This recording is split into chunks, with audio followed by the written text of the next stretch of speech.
everybody, it's Catherine here. Welcome to my humble little abode.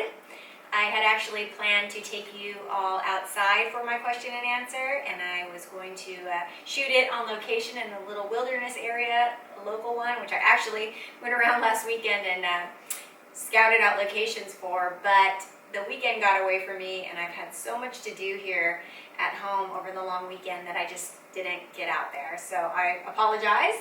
I hope you don't mind. I actually live in an apartment, so I don't have a backyard or a front yard I can sit in. My backyard is actually the ocean. I don't think I've ever shown you guys that. And my little balcony, or lanai as I call it in Hawaii, isn't a really good place to shoot because there's a lot of noise out there. So anyways, I digress. So we are here in my home, and I think I'm going to be able to get to all of your questions. If I missed any, I apologize in advance. But let's just go ahead and jump right into it. The first question is from Brooke Yates. She asked, what has been your favorite backpacking trip and what places are on your bucket list to see? I have to say my favorite backpacking trip thus far has been Yellowstone. It's not the most majestic place that I've been to, but it's the most wild. And I, at one point in my life, said that I would never backpack in grizzly country. And as the old saying goes, never say never, because this year I backpacked twice in grizzly country. But my very first experience in grizzly country was in Yellowstone, and that was back in May of this year. And man, I have to tell you, there's something about being so close to something that can kill you that makes you feel very alive. The entire trip was just an adrenaline rush, and there was actually one portion of the trail, quite a long portion of the trail, that I dubbed Grizzly Highway because you literally could not take a step on the trail without seeing grizzly tracks going both directions. There was grizzly scat pretty much everywhere, actually in camps that we were in, and you just knew they were all around you. And that's just, it's just a feeling like I can't describe. You just have to experience it to really know what I'm talking about. But I'll preface this by saying we never saw a grizzly. And I would have liked to have seen one actually from a distance, from a safe distance, but we knew they were there. We absolutely knew they were there. And just, you kind of almost sleep with one eye open at night. The threat of running into a grizzly was so real, and I know that I brought it up a lot today, and maybe you're getting sick of hearing me say it, but literally every step of that path had grizzly tracks. I was able to relax at moments, so it wasn't like I was completely constantly on my guard, but there's just really something exhilarating about it. The thick country, that we hiked through was really very beautiful as well. And we had pretty much very good weather, except for we did get a little bit of a stormy weather at the end. And not only the whole grizzly aspect of it, but also the group that I was with. It was the largest group I've ever backpacked with. It was a group of 5 of us, and they were just a fun group. So we just, when I wasn't scared to death, I was laughing my butt off. So it was just a really awesome trip, and one I'll never forget. And Yellowstone has a little bit of a sentimental value for me as well, because it's a special place that my grandpa took me to when I was 9 years old, and I always wanted to go back ever since he took me there. I was just always fascinated by it and wanted to go back, and I got to backpack in the backcountry there. I wished he would have been alive to have seen that, because I know he just would have been blown away that I did that. So yeah, so far that's been my favorite trip. And then places that are on my bucket list to see short term, because I always kind of change, but short term I want to see I want to see Canada. I want to see the Canadian Rockies, and maybe venture up to Alaska. I know I want to see the sawtooths in Idaho. Those are just some of the areas that I want to see short term. But like I said, I'm always evolving as to places I want to see and go. So anyways, thank you so much, Brooke, for that question. K8WXQO, it's not a name, it's just all letters and numbers, asks if I have kids and if I work or am retired. The reason is their job and family prevent them from hitting the trails more often, and they are wondering how I balance and do all the trips that I do. I do not have any children, and do not even have any pets. I'm actually not allowed to have pets here at the apartment. And I do work. I'm not retired. I actually am a marketing director for a company. And this year I just received an additional week of vacation because I've worked for the company for over 10 years. And so I actually have 3 weeks vacation time, which really isn't that much. I'm just really creative about how I take those days, and I usually will combine a weekend with, days on either end, or sometimes throw in a holiday in there. And my trips have all been relatively short so far. The Glacier National Park one I did this year was a 6-day trip. That was the longest one I've done, and the 4th of July fell in the middle of the week, so that was a day I got for free, and then I took the rest of the week off around it, and then also had the weekends on both ends. So I'm just really creative about how I plan my trips. So yeah, I've been able to get out and do a lot. Even my boss says to me when I ask for another day off, he's like, you have more time off. You can't believe it, but I actually still have more time off this year. And so that's how I do it. Don't have kids of my own, but have lots of nieces and nephews, and yeah, it just wasn't in the cards for me. It's just not something I really saw myself doing. So I know a lot of people think that's strange, and some people just don't get it, that I didn't actually want to have children, but that's just how my life turned out. So I don't have any regrets at this point, but love on my nieces and nephews for sure, and I spoiled them, so that's good enough for me. Mountain Fisher asks, is the JMT on your radar? Yes, it is. I've wanted to do the JMT for a few years now, so I'm hoping next year will be the year, 2019. I'd like to do it in the fall months if possible, just because I want to try to do it when there are the least people on it as possible. That trail gets very crowded, so we'll have to see how that all pans out, but yes, I'd love to do the JMT. Danzig Man asks where my ancestors are from. He wanted to know kind of what my background was. So on my dad's side, my ancestors came from England, and they landed in Virginia back in the 1600s, and they actually settled there, and my dad was born in Virginia, and that side of the family has pretty much stayed in the southeast since the 1600s. My dad and I think my uncle, his brother, were the only two that kind of moved out away from that area. They've kind of spread out back there and live in sort of North Carolina and Virginia. And yeah, so it's interesting. My dad still has a southern accent, and I hear it very strongly. He doesn't think he has it anymore, but he definitely has a southern accent. And it's funny, I went back there when I was a kid, and it's kind of easy. I pick up on it. I have people occasionally ask me too where I'm from, because they detect an accent, but I was born and raised here in California. My mom, her side of the family, her maiden name is McGinnis, so they came from Ireland originally, but my great-grandfather moved from El Paso, Texas to Mexico before my grandfather was born, and he liked Mexico.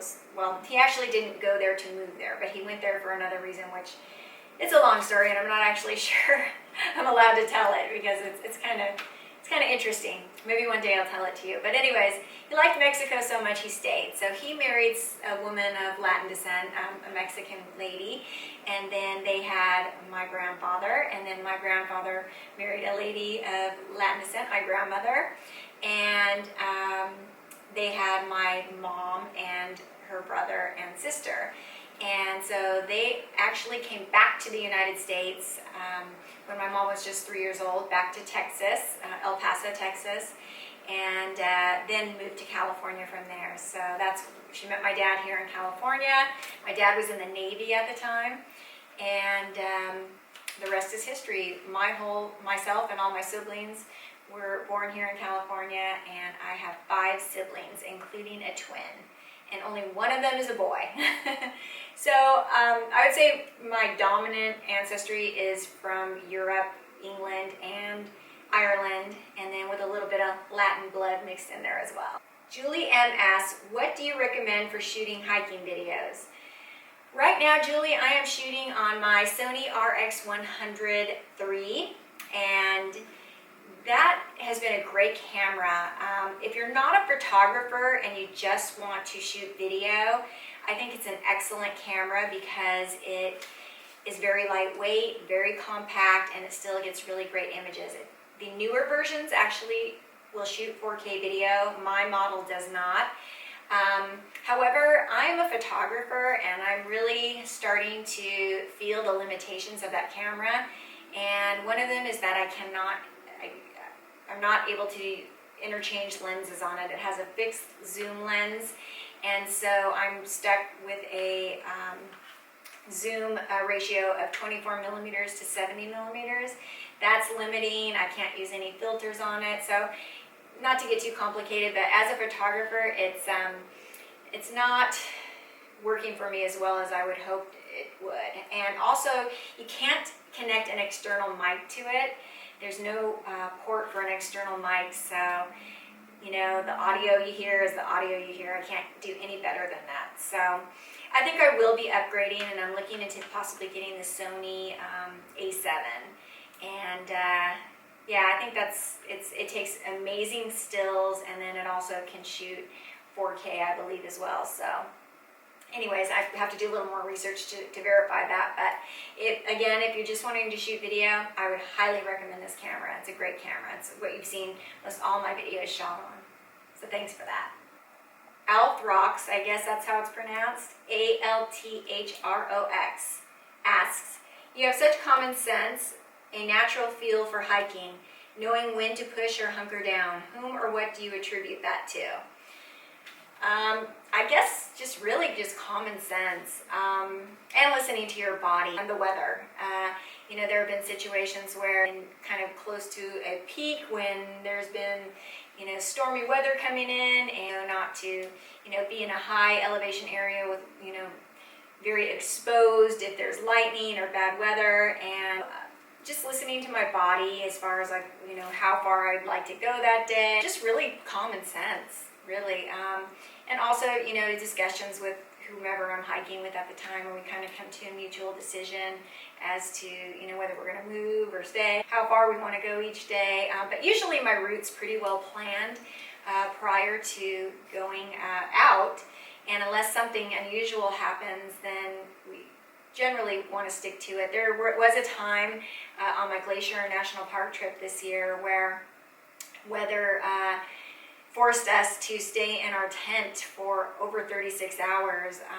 We had to go over a mountain pass that had some sketchy snowfields, and the visibility was terrible, and so we had to make a decision that we were going to go or stay. And so we decided to stay and wait it out, and just waited till the weather got better, and then, you know, that was a good decision because it did get better and it was much safer, and also we had much better views by waiting. So it really is just common sense and paying attention to the weather, being smart about it, not pushing on when maybe the weather's not so great. So yeah, so I hope that answered your question.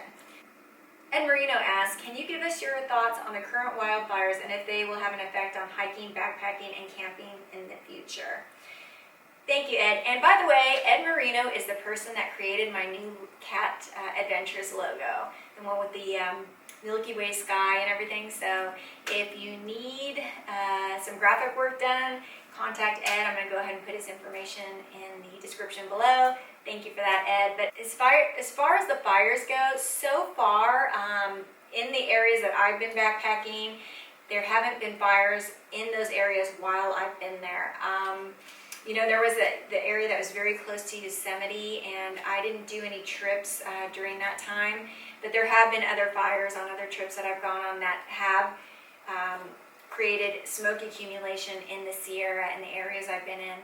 Still see some haze from the fire and the smoke. We're not really smelling it, which is good, unless we've just gotten used to it. What we see, but yeah, it's very smoky now. You can't really even see down into the valley, and I just don't see much of a point of traversing the rest of these switchbacks to not really have a view, and I can't make it to them.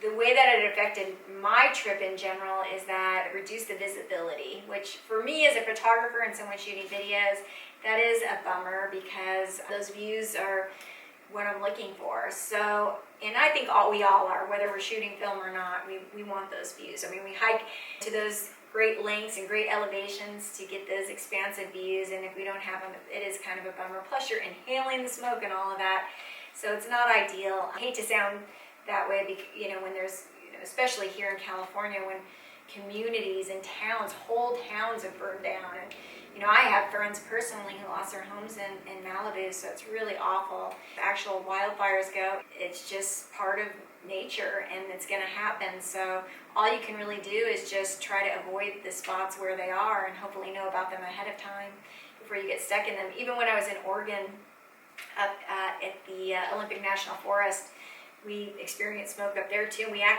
to cancel our last night of camping and backpacking because of the smoke. It was so bad. So you may have to cut your trip short. You may have to cancel your trip. You may have to make a plan B or C and move to a different area.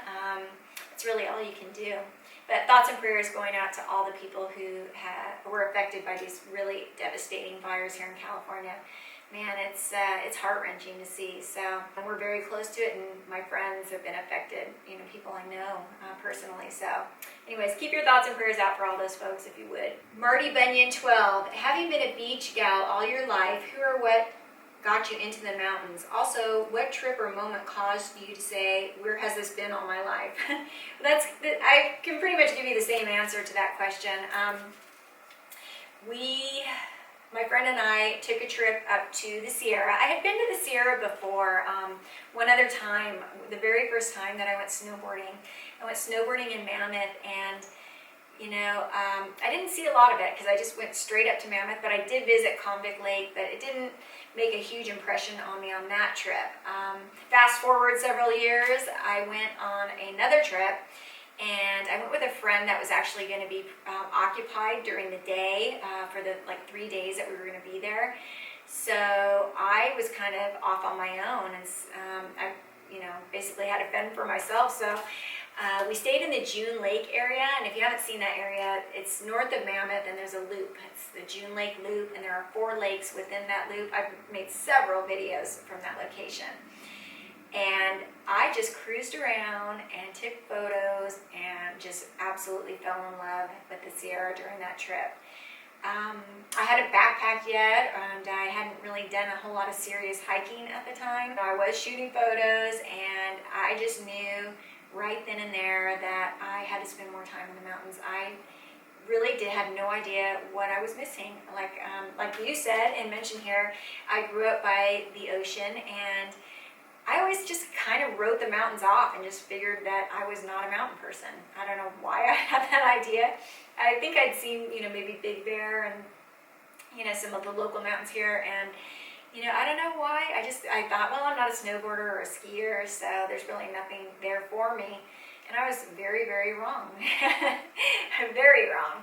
So, yeah, I just completely fell in love, and then it just kind of snowballed from there. Got into hiking and then eventually backpacking, and now I absolutely love the mountains. And it's funny because I think that I'm really not a beach girl. After all, I love the ocean, absolutely love the ocean, and it'll always have a place in my heart. But I think that ultimately I am a mountain person, and I think, I found my calling. So sometimes you just don't know until you're there and you experience it.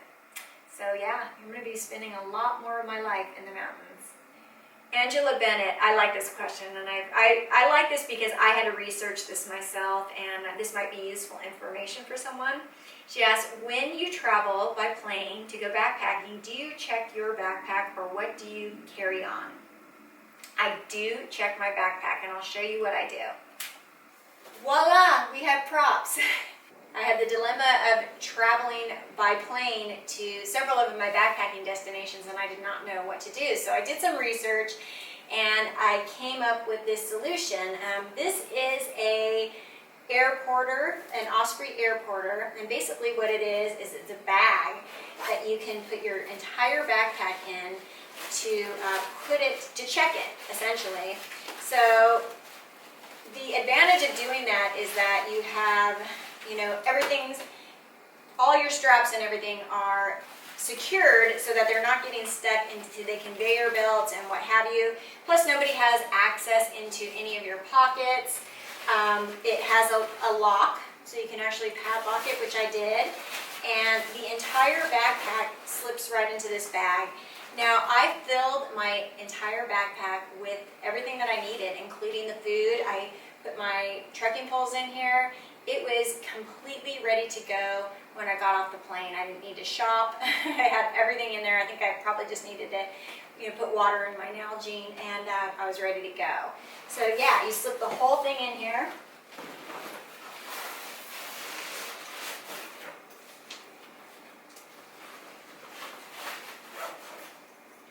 Zip it up like so, and it locks, which is great. So then it has this strap here that you can go ahead and carry it this way. I don't recommend carrying it this way. It's very difficult. It just doesn't sit right, and the weight distribution is just off. It's difficult to carry. So I will not carry it in the sack until, or not put it in the sack until I actually get inside the airport. So I'll just carry it like I always do, like just on my back when I'm backpacking. I'll put this on at the last minute, and as soon as at baggage claim, I take this right off and then put it back on my back. So I learned that the hard way. The first time I ever used it, I went ahead and carried it, with this strap, and it's just not comfortable at all. So I'd recommend you do it that way. But yeah, it's been great for me. I believe this is somewhere around $70, but I think it's well worth it just to protect your valuables in your pack. Okay, and the last question is from Steve T. How did you learn to take such stunning photography? Did you take classes? Thank you, Steve, first of all, for the nice compliment. No, I've never taken a class in my life. I'm self-taught. I just I started out basically shooting surf, and when you shoot surf, you really have to shoot manual because there's so much adjustments, and it's such a fast, moving sport where the surfer's just moving on down the line. And so I really had to teach myself how to do that. I learned by Googling how to do it. That's one way. And then also, I was very lucky to have some really awesome mentors take me under their wing, and there were a couple of people, and they know who they are, that were very kind to me. And it was very difficult because the surf industry and the surf photography industry, at least at the time that when I started out, it was very much a boys' club, and I was not quite welcomed by a lot of the photographers that were out there, and they weren't so kind. But there were some people that saw some talent in me and that actually took me under their wing, and there were some heavy hitters, and were very kind to share their knowledge with me as well. So I got better by just mentoring under these folks, and eventually I kind of evolved from shooting surf to getting more into shooting landscapes, and I don't really shoot hardly any surf anymore, and I just enjoy shooting landscapes and mountains. And if there's something that I don't know still to this day, I will teach myself. So for instance, I've been getting into shooting some astrophotography, so I just Google kind of your basic settings as to where you want to be, and then just experiment from there. And then things like fireworks, I had to kind of Google that to see how to shoot fireworks on the 4th of July, and yeah, just absorb whatever knowledge I can from other people and teach myself. So I've been really very fortunate. I've always been a creative person, and I've always kind of had gone after what I wanted, and if I don't know it, I'll learn it. So that's my story. I'm sticking to it. Anyways, guys, I hope I didn't bore you too much, and I hope this didn't go too long and it wasn't too much rambling. Hope you all have had an amazing year and had amazing adventures of your own. We're actually coming up here on the end of the year. We're almost in December. This is the Sunday after Thanksgiving today, and it's just hard to believe this year's almost gone, but lots of exciting stuff coming up, you guys. I got some stuff up my sleeve, I'm telling you, so stick around. Thank you to all my new subscribers, to all of you who have been with me for a long time. I'm thankful for all of you. Without you, I wouldn't have my channel, and it's growing. I'm very excited about that, and had the most views on any video ever. I think it's over almost 43,000 views on my solo backpacking trip. And yeah, I'm really, really excited. So thank you, everybody. And we'll see you soon on the next adventure. Thanks, guys. See you soon. Bye-bye.